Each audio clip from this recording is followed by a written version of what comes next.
আজিৰ ক্লাছত আমি নেশ্যনেল পাৰ্ক ইন আসামৰ ডিটেইলছ আলোচনা কৰিম। নেশ্যনেল পাৰ্ক টোটেল আমাৰ 7খন নেশ্যনেল পাৰ্ক আছে। কোনটো ডিষ্ট্ৰিক্টত কি নেশ্যনেল পাৰ্ক আছে, তাৰ এৰিয়া কিমান, কি জীৱ জন্তু পোৱা যায়, নেশ্যনেল পাৰ্কৰ ওপৰত কি কুৱেশ্যন আহিব পাৰে, এই গোটেইখিনি বস্তু আজি আমি আলোচনা কৰিম। আৰু মই দুটা ট্ৰিক্স দিম আপোনালোকক আজি, যি দুটা ট্ৰিক্সৰ সহায়ত নেশ্যনেল পাৰ্কৰ বহুখিনি কুৱেশ্যন কৰিব পাৰিব। তো আজিৰ ভিডিঅ'টো আপোনালোকে স্কিপ নকৰাকৈ চাব, বহুত গুৰুত্বপূৰ্ণ হয় ভিডিঅ'টো। যিকোনো কুৱেশ্যন আহিলে আপোনালোকে এটেণ্ড কৰিব পাৰিব যদি দুটা ট্ৰিক্স মনত ৰাখিব পাৰে। বিজয় টিউটৰিয়েল তৰফৰ পৰা আন্তৰিক অভিনন্দনৰ শুভেচ্ছা জ্ঞাপন কৰি আজি ভিডিঅ'টো আমি আৰম্ভ কৰিবলৈ গৈ আছোঁ। আমি প্ৰথমে নামখিনি জানি ল'ম, কোনটো ডিষ্ট্ৰিক্টত আৰু ইষ্টাব্লিছ কেতিয়া হৈছে, এৰিয়া কিমান আৰু ফেমাছ কিহৰ কাৰণে। প্ৰথম হ'ল কাজিৰঙা। গোলাঘাট, কাৰ্বি আংলং আৰু নগাঁও ডিষ্ট্ৰিক্টত পৰিছে আৰু ইষ্টাব্লিছ হৈছে 1974। এৰিয়া হৈছে 430 স্কুৱেৰ কিলোমিটাৰ আৰু 1 হৰ্ণ ৰাইনৰ কাৰণে ফেমাছ এইখন। নেক্সট হৈছে মানাহ, এইটো হৈছে চিৰাং আৰু বাক্সা ডিষ্ট্ৰিক্টত পৰিছে। 1990 চনত এইটো ইষ্টাব্লিছ হৈছিলে আৰু 950 স্কুৱেৰ কিলোমিটাৰ আছে এৰিয়া। গল্ডেন লেংগুৰ এণ্ড টাইগাৰৰ কাৰণে ফেমাছ। নেক্সট নামেৰি, শোণিতপুৰ ডিষ্ট্ৰিক্টত পৰিছে।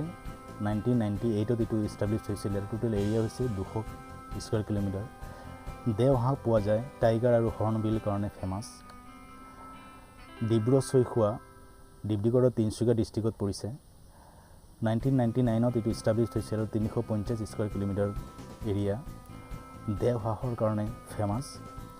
ওৰাং হৈছে দৰং আৰু শোণিতপুৰ ডিষ্ট্ৰিক্টত 1999ত ইষ্টাব্লিছ হৈছে আৰু 78.81 স্কুৱেৰ কিলোমিটাৰত আছে আৰু 1 হৰ্ণ ৰাইনো এণ্ড এলিফেণ্টৰ কাৰণে ফেমাছ।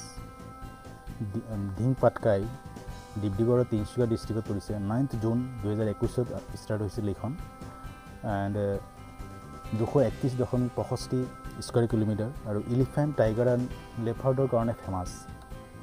নেক্সট হৈছে ৰায়মনা, যিখন কোকৰাঝাৰ ডিষ্ট্ৰিক্টত পৰিছে। 5 জুন 2021ত ইষ্টাব্লিছ হৈছে এণ্ড 442 স্কুৱেৰ কিলোমিটাৰ আৰু গল্ডেন লেংগুৰৰ কাৰণে ফেমাছ এইখন। প্ৰথম ট্ৰিক্সটো হ'ল কেমন অ' দিদিৰে। এতিয়া প্ৰথম তিনিটা কেমন অ' দিদিৰে যদি আমি মিলাই লওঁ, যে কে মানে হ'ল কাজিৰঙা, ম মানে হ'ল মানাহ এণ্ড এন মানে হ'ল নামেৰি। কাজিৰঙা, মানাহ, নামেৰি। অ মানে হ'ল ওৰাং। লাষ্টৰ তিনিটা হ'ল দিদিৰে। ডি মানে হ'ল ডিব্ৰু-চৈখোৱা, ডি মানে হ'ল ধিং পাটকাই আৰু ৰে মানে হ'ল ৰায়মনা। তো নামখিনি আপোনালোকৰ কনফিউজন হৈ যায়, সেইটো কাৰণে মই এইটো বনাই দিছোঁ। কেমন অ' দিদিৰে, এই শব্দটো মনত ৰাখিলে হ'ল আপোনালোকৰ কাৰণে। এইটো হ'ল প্ৰথম ট্ৰিক্স। ট্ৰিক্স 2 আলোচনা কৰিম ডিষ্ট্ৰিক্টৰ বিষয়ে, কোনটো ডিষ্ট্ৰিক্টত পৰিছে। কাজিৰঙা পৰিছে নগাঁও, গোলাঘাট আৰু কাৰ্বি আংলং ডিষ্ট্ৰিক্টত, যাৰ কাৰণে মই দিছোঁ নেশ্যনেল জিকে। মানাহ পৰিছে বাক্সা আৰু চিৰাং ডিষ্ট্ৰিক্টত, যাৰ কাৰণে মই দিছোঁ BC এণ্ড নামেৰি পৰিছে শোণিতপুৰ ডিষ্ট্ৰিক্টত, যাৰ কাৰণে দিছোঁ S, তাৰমানে বেচেলৰ অফ কম্পিউটাৰ ছায়েন্স। এইটো মনত ৰাখিলে হ'ল, এই দুটা মিলাই দিছোঁ। আপোনালোকে এই চিৰিজটো মনত ৰাখিলে হ'ল কেমন অ' দিদিৰে, এতিয়া আপোনালোকে চিৰিয়েলটো পাই যাব। নেক্সট পৰিছে ওৰাং পৰিছে দৰং আৰু শোণিতপুৰ ডিষ্ট্ৰিক্টত, তাৰমানে দিছে DS। আৰু ডিব্ৰু-চৈখোৱা আৰু ধিং পাটকাই পৰিছে, দুটাই পৰিছে ডিব্ৰুগড় তিনিচুকীয়া, তাৰ কাৰণে দিছোঁ DT, ডিব্ৰুগড় তিনিচুকীয়া। আৰু ৰায়মনা পৰিছে লাষ্টত কোকৰাঝাৰ, যাৰ কাৰণে কে দিছোঁ। তাৰমানে এইটো আপোনালোকে এনেকৈ মনত ৰাখি ল'ব, নেশ্যনেল জিকে, bachelor of computer science, DS, DT, Kokrajhar. DT মানে DT অফিচৰ কথা মনত পেলাই দিব। দুটা ট্ৰিক্স মনত ৰাখি লৈ আপোনালোকে বহুতখিনি কুৱেশ্যন এটেণ্ড কৰিব পাৰিব। নেশ্যনেল পাৰ্কৰ বিষয়ে মই নেক্সট আৰু কিছুমান ভিডিঅ' আনিম, আপোনালোকে মোৰ চেনেলটো চাই থাকিব। যদি ভাল লাগে ভিডিঅ'টো লাইক আৰু শ্বেয়াৰ কৰিব। থেংকছ ফৰ ৱাচিং দ্য ভিডিঅ'।